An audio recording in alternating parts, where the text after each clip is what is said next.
For one of the biggest presentation opportunities in my university days, I was invited to present the findings of my annual project in front of the students of other faculty. Since I got this invitation from a professor who was like the biggest scholar in the university, I was excited and thrilled. In the briefing call, the professor told me that I'll be presenting in front of 40 odd students from other faculty, and I was so excited. I almost had a week to prepare, so I was all ready. The day of the presentation came. I went in early, ran through my slides, got all mic'd up, and was ready to present. As I was walking to the small podium, I saw 40 odd people, and the youngest person in the room was almost 35 to 37 years old. To be honest, I was not expecting that at all. Since the professor mentioned that they are the students from other faculty, I thought they'll be as old as me, early 20s, late 20s, or mid 20s. But what turns out is these were the students from other faculty who were almost in their last year of PhD.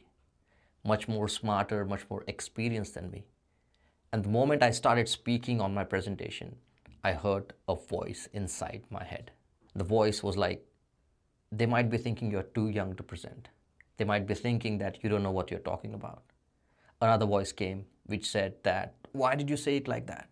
Try something else. I heard one more voice which said that put in some numbers, make sure that they trust your process, make sure that they know what you're talking about. And then lastly, the people-pleasing voice came in, which said that try changing the presentation style so that they think that you're more trustworthy. In all this chaos in my mind, I started looking at the roof of the room and just took a massive 5-second pause. People were looking at me, no expression, folding their hand, and I thought that they really didn't like my presentation. I somehow fought with these feelings, went ahead with the presentation, and presented all of my findings. I received a clap at the end, and the professor who invited me rushed to the stage. He was quite thrilled. He said thank you, and then I went back to my seat. The voices which were in my head didn't stop at that point. They keep telling me that this was the disaster, this was the worst presentation of your life, this was the worst presentation that these people have seen in their entire life. None of them was true, by the way. These were all the voices in my head which were discouraging me since the moment I walked on the stage, which was the result of the self-doubt. I don't know where it came from, but based on the gap between my expectations of the age range of students versus the reality, their reaction, and that's when these thoughts started to kick in from that moment. And it's not like this was my first time presenting in front of a crowd. I have done that before, but this time these sounds were so overwhelmingly loud that I couldn't shake them away. Even in the past, I've had these kind of sounds in my head. Sometimes they're encouraging, sometimes they're pushing me to do things, sometimes they're discouraging, but usually I will just shake them away. But this time they were awfully loud. And I'm sure that you must have had this kind of situation as well. Not during a presentation, but any time in the day. You will have that internal dialogue with yourself in your head, which will also shape the way you think. And if you don't take action to get rid of these thoughts or get rid of these voices in your head, you start to take the action in a certain way how these voices guide you. Sometimes these voices are great. They help us plan the day, they help us guide us through a difficult situation, but most of the time, based on our self-doubt, these are just discouraging voices that are happening inside our head. The biggest problem arises when these voices turn against us. Instead of giving us clarity in the situation, they start to discourage us. That's when the difficult times start. I've recently been reading a book called Big Trust by an Australian author named Shadeh Zaharai. She beautifully describes these kind of voices into 4 categories. She calls them 4 inner deceivers who try to deceive us from taking the right decision.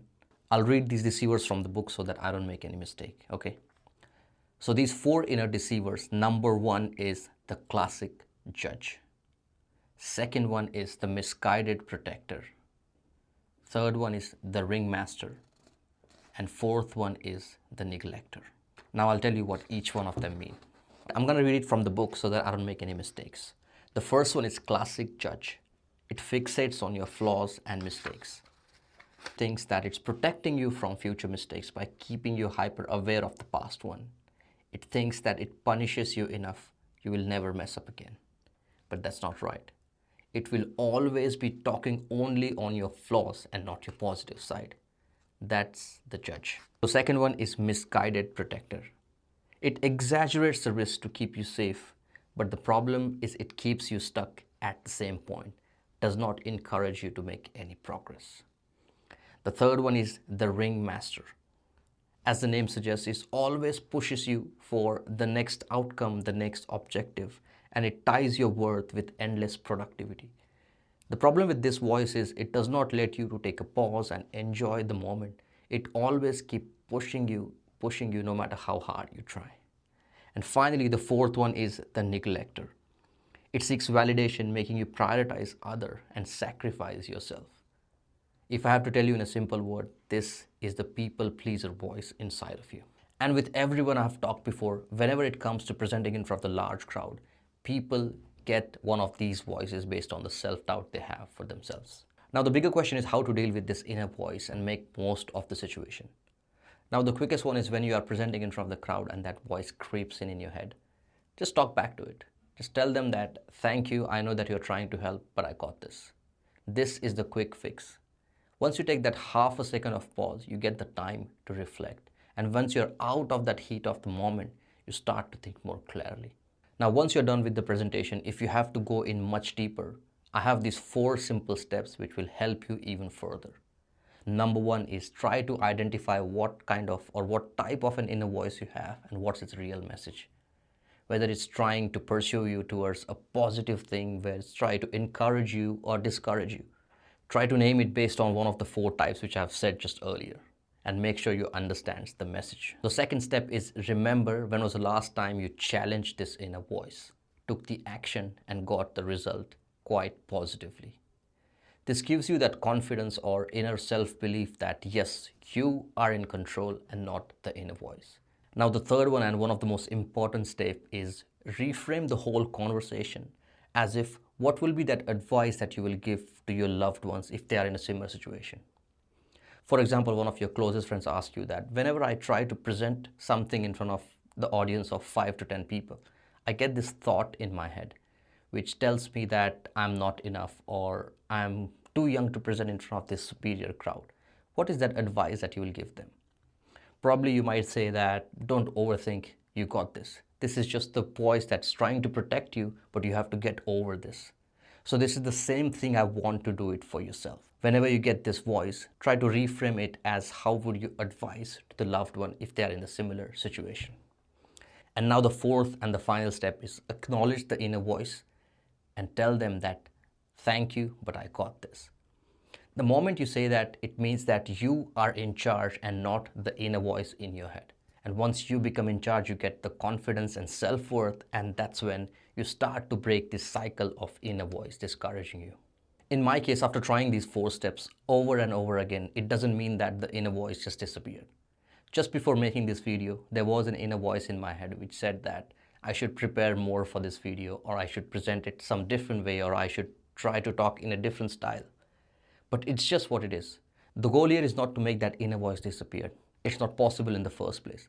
The goal is to acknowledge it, be aware about it, question the logic of that inner voice, and take the action or take the response to make most of the situation.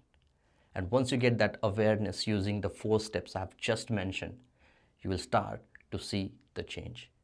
Your inner voice won't be discouraging you anymore. And by doing this, you stop letting your self-doubt run the show and you become in charge. I hope that these 4 steps and these 4 inner voices are helpful. I hope that you give it a try, and please let me know in the comment section how it goes. Thank you for watching. I'll see you in the next video.